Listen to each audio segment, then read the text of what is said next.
Alright, I've been hyped for GTA 6, just like everybody else.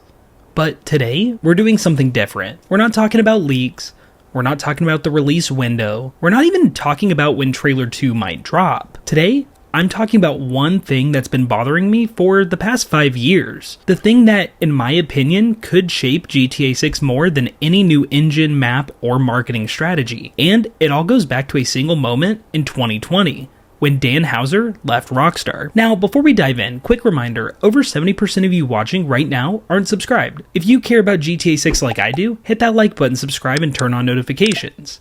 I've got updates dropping the second Rockstar makes a move. Alright, let's get into it. So here's the deal. Dan Houser wasn't just some executive.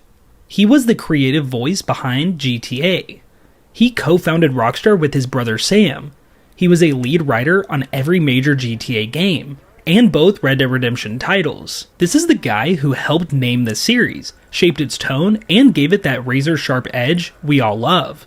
The satire, the character work, the balance between absurdity and real emotion stakes. That was Dan Houser's fingerprint. And in February 2020, he walked away. Quietly. No drama, no public fallout. Just gone. But behind the scenes, that departure sent shockwaves through Rockstar. Multiple reports suggested that GTA 6's development was partially reset after Dan left, which makes sense. If your creative director bounces mid-project, you're either reworking your narrative direction or you're patching together what's left. Either way, this is where my concern started. Let's zoom out.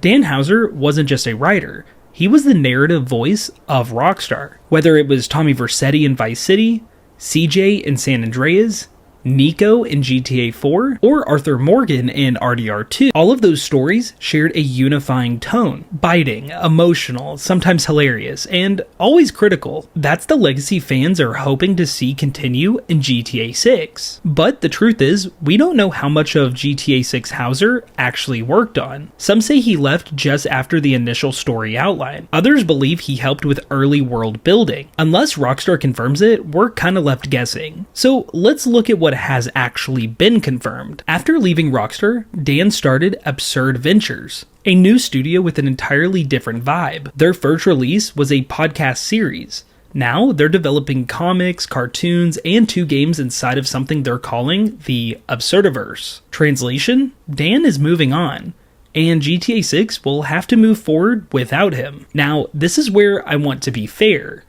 Rockstar isn't just some indie dev in a garage. They've got hundreds of world-class developers and writing teams, which likely includes Rupert Humphreys, another RDR and GTA vet, and they're stacked with other talent as well. There's no doubt that GTA 6 will still be amazing. In fact, there are a few signs that this game might be more focused and more grounded than GTA 5 ever was. Now, let's talk about that for a second. GTA 5 was ambitious. 3 protagonists, huge world, massive online component, but narratively, I think it spread itself a little too thin. There wasn't a central villain, no emotional core, and Franklin's arc kind of felt a little unfinished. Trevor was chaos, Michael was, well, Michael, and if you compare that to RDR2, a game that punched you in the chest with character work and emotional payoff, that's the kind of storytelling we know Houser is capable of. In GTA 6, we already know Lucy, our first female protagonist. She spends time in prison at some point in the story. She and Jason look like a modern-day Bonnie and Clyde.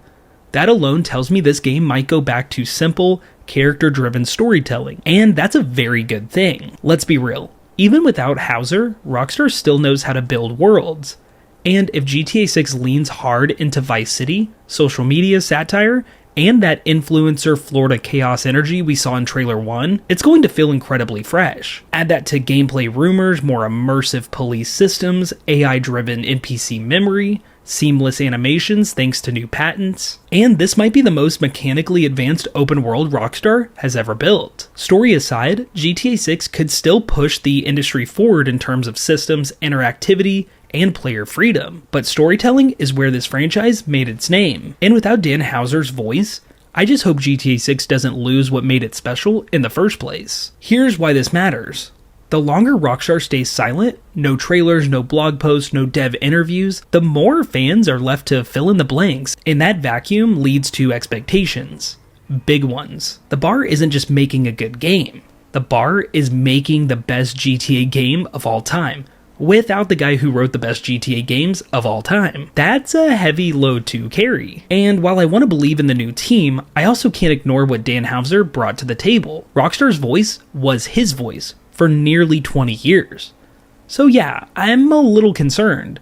Not panicking, not pessimistic, but just watching closely. So here's where we land. GTA 6 is still my most anticipated game. I mean, look at this channel. Dan Houser's departure leaves big shoes to fill. The storytelling tone might shift, and that's okay. But Rockstar has to prove that they can still deliver the same edge, same soul, and same emotional impact. But now, it's your turn. Do you think GTA 6 will live up to the standard even without Dan Houser? Do you think the story will be more grounded or less ambitious? And what's one thing you're hoping from the narrative in GTA 6? Drop your thoughts in the comments below. I'll be reading through all of them.